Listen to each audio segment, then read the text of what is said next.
Zohran Mamdani was asked by a reporter to comment on a new report from the Anti-Defamation League how 20% of Mamdani's 400 staffers that he's hired to work in transitional committees for his incoming administration hold extremist views, many of them anti-Zionists. Let's take a look at how the reporter referenced ADL's report and how Mamdani responded to it. You might be aware the ADL just released a report on the more than 400 people you appointed to transition committees. Among that report, they identified someone saying Zionism is racism. Zionism is racism. Criticism of the Israeli government. Someone who shared a post that said Zionists are worse than the Inquisition and the Nazis. Zionists are worse than the Inquisition or the Nazis.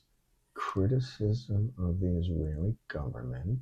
Will the policy of your administration be to reject candidates who are actually hired to your administration when they express anti-Semitic positions or have anti-Semitic statements in the past? Are you going to automatically reject them from your administration? And were any of these statements or these people that I identified or that were identified in the report, were these already flagged or identified by your transition team? Now imagine this smokescreen red herring of anti-Semitism wasn't in the conversation, and the reporter asked, are you willing to have confirmed anti-Zionists in your administration? Knowing that anti-Zionists, no hyphen, is its own distinct form of Jew hate, meant to marginalize, ostracize, silence, abuse Jews. So I have always spoken out against anti-Semitism and hatred in any form, and have made it clear that the commitment I have made to protect New Yorkers, to protect Jewish New Yorkers, is one that I will uphold as the next mayor of this city.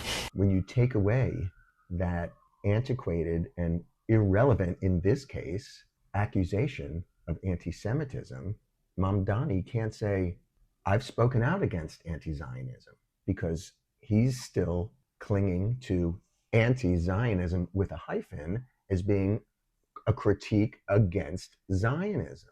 It's a get-out-of-jail-free card. And we must distinguish between anti-Semitism and criticism of the Israeli government. The ADL's report oftentimes ignores this distinction. Now imagine that the ADL's report calls out anti-Zionism, all one word with no hyphen, as its own specific hate ideology.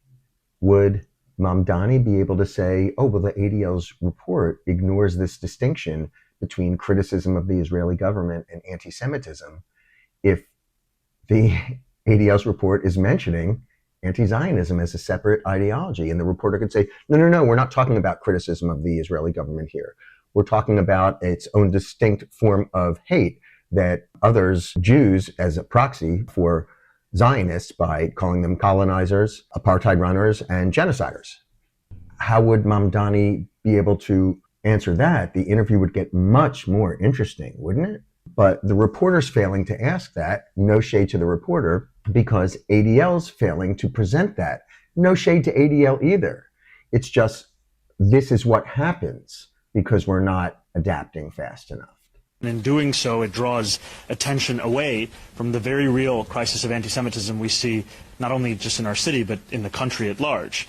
Major deflection. Crisis of anti-Semitism. Anti-Semitism of yore. Jews control the banks. Jews have dual loyalty to Israel. Jews are race polluters and not really white. That still happens. Jews still are discriminated against that today. It's not been solved, but it's not the crisis we're feeling. Go to Colombia and they're not talking race polluters. They're talking about from the river to the sea. They're talking about there's only one solution, Intifada revolution. That's not the crisis. We're just handing him a get out of jail free card.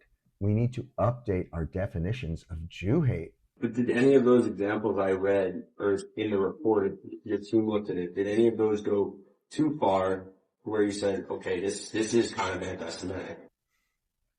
Did any of those examples from the report go too far into sort of anti-Semitism?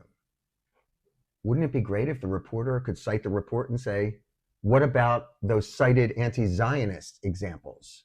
Mayor-elect Mamdani. So much more effective. I think there's no tolerance for anti-Semitism. There's no tolerance for anti-Semitism. But we're not talking about anti-Semitism. We're talking about anti-Zionism. And also, when we're thinking about critiques of Zionism, depicting Israel as a dog. Critique of Zionism? Resistance is justified, hours after October 7th. Critique of Zionism? Zionists are worse than the Inquisition and Nazis. Critique of Zionism. Critiques of Zionism is anti-Zionism. Anti-Zionism is not critiques of Israel. It is its own distinctive hate ideology, constructing a boogeyman of Zionists and ascribing 3 labels to it: colonizer, apartheid, genocide, so that you can openly hate, exclude, discriminate, marginalize, shun, enact violence upon with a get-out-of-jail-free card, because you ain't talking about Jews, just Zionists. And different forms of political expression, as much of what this report focuses on. There's a wide variety of political opinion, even within our own 400-plus transition committee, on the Israeli government and its conduct. I would encourage all Jews with strong Jewish identities and all Jewish institutions committed to fighting Jew hate to elevate and research and have dialogues with these academics and subject matter experts and thought leaders to learn more about this, so that we can update our campaigns, websites, social media carousels, panel discussions, all about this targeted modern adaptation of Jew hate, anti-Zionism, all one word, no hyphen, so that politicians like Mamdani and his 20% of his 400 transition committee members cannot so easily skirt Jew hatred by just saying, that's anti-Semitism. We're talking about critiques of Israel. Let's take away that get-out-of-jail-free card. Let's make it harder for them to hate us. Here's some more accounts where you can educate yourself about anti-Zionism quickly. It's not just semantics here. There is a real need from what happened at Bondi Beach. So real violence, it's lethal to us. Our silence on it is lethal to us. But also it's giving perfect cover for discussions like this, so that Jew hate is tolerated and is not called out and is allowed to operate. Old school 20th century anti-Semitism still exists. It's still a problem, but it's not the epidemic that Mamdani says.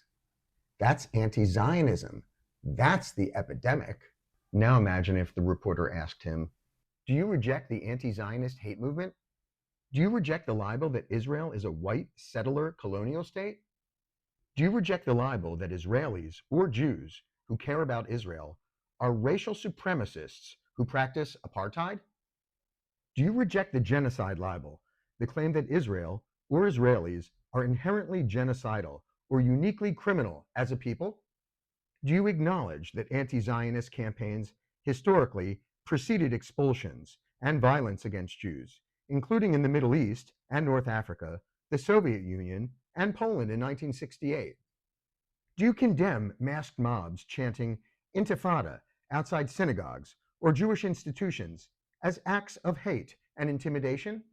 Will you publicly name anti-Zionism, without euphemisms, as a driver of contemporary Jew hatred and hold its promoters accountable? Colonizer, apartheid, genocide. These are not criticisms of the Israeli government, Mr. Mamdani.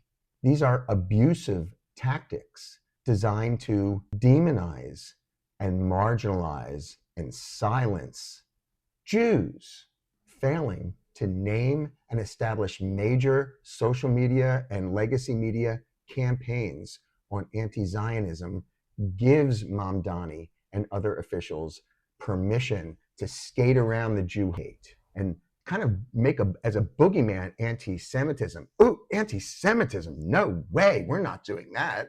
We're just criticizing the Israeli government. This has been another PSA.